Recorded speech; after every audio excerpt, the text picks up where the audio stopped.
In this video, I'm going to go over how to draw Lewis structures. Lewis structures are important because they show us how the atoms in a molecule are connected, and that's going to affect how the molecule functions.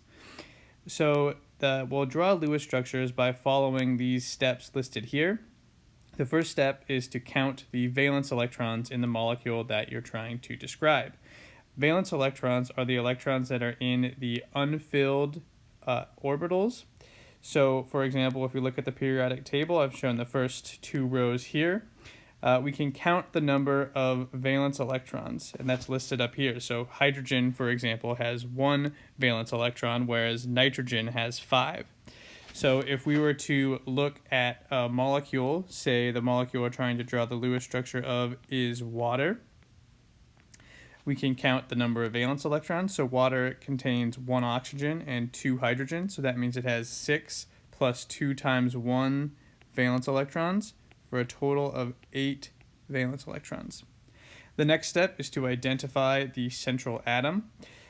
So the central atom is going to be the atom which is the most the most electropositive, which is the least electronegative. So in general, that is going to be the atom on this side of the periodic table. Now, hydrogen cannot be a central atom because hydrogen can only make 1 bond. So our central atom for H2O, since hydrogen cannot be a central atom, has to be oxygen. So we can start and put our oxygen in the middle. Now, step 3 is going to be connect the atoms. Obviously, if we're making a molecule, we have to connect all the atoms. So we connect the atoms with a single bond.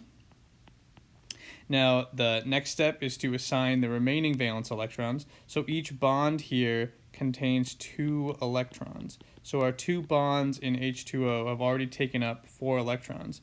So that means we have 8 minus 4 electrons left to assign, so we have 4 electrons left. Now, hydrogen only needs to have a total of 2 electrons, so each hydrogen makes 1 bond and has 2 electrons. So that means the remaining 4 electrons go around oxygen. We put electrons in lone pairs, so we put 1 lone pair on oxygen, then we put the second lone pair on oxygen. Now we can count the total number of electrons. We have 2 in each bond and then 2 in each lone pair for a total of 8 electrons. So our total electron count checks out.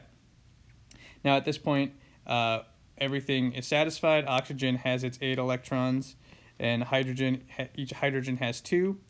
And it turns out we don't need to do formal charge for this step, but we'll go into what a formal charge looks like in a future problem. So we're done for water. Now let's go on to another molecule that's a bit more complicated. So we can look at formaldehyde, CH2O.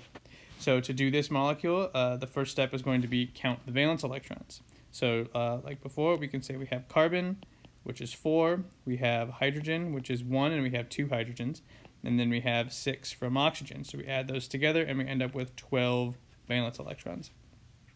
Now the central atom is the least electronegative, or the most electropositive, right? So in the direction of this red arrow shown here. And so in that case, that is going to be carbon. So we'll put carbon in the middle, and we'll connect a carbon to all of our atoms. Now this is not necessarily the way that all molecules go, but it's going to be the case for this one. So we connect carbon to all our atoms.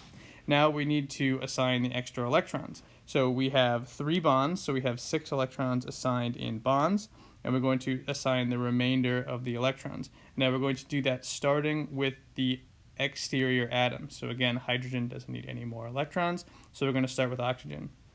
We have 6 assigned, so we're going to start putting electrons around oxygen until we reach the total that we have of 12. So we have 6, 7, 8, 9, 10, 11, 12. Now we have electrons completely assigned to the total number of electrons, so we have to stop. We could think that maybe we should put more electrons out here, but that would be wrong because now we have too many electrons for our molecule, so that is not the correct Lewis structure. So now what do? Well, we check our octet. Right, so both of our hydrogens have 2, so they're satisfied. Our oxygen has 8, so it's satisfied, but our carbon only has 6 electrons. So we need to make our carbon have 8 electrons. And how do we do that? Well, we take one of these lone pairs and we move it into a double bond. So the way we're going to write that is we're going to erase the lone pair and put a second bond in between the carbon and the oxygen.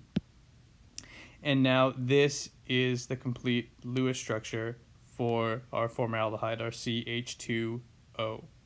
Now to do one more example where we'll look at formal charge, right? And again, we should go through assigning formal charge for these previous ones, but the short answer is that there are no formal charges in any of these atoms. So the last example we'll look at is ozone, O3. So ozone, right, it has 3 oxygens, so it's going to be 3 times 6, which is 18 valence electrons. So this one, the assigning the central atom is easy, right? It's obviously oxygen. And so then we'll bond it to our other 2 molecules, or atoms of oxygen, sorry. Now we have 4 electrons assigned in these 2 bonds, so we're going to go assign the remaining 14 electrons, again starting with the outside. So we'll go 2, 4, 5, 6, 7, 8, 9, 10, 11, 12, 13, 14, 15, 16, 17, 18. And now we have to stop, right? Because we've assigned 18 electrons, we only have 18 electrons in our molecule. We can check our octet. We can see that this oxygen has 8, this oxygen has 8, this oxygen has 6. So again, just like we've seen before, what we're going to do is erase 2 of the electrons we put around one oxygen and make a double bond to our second oxygen. So now we can check all of our octets are satisfied. So now this 6 is turned into an 8.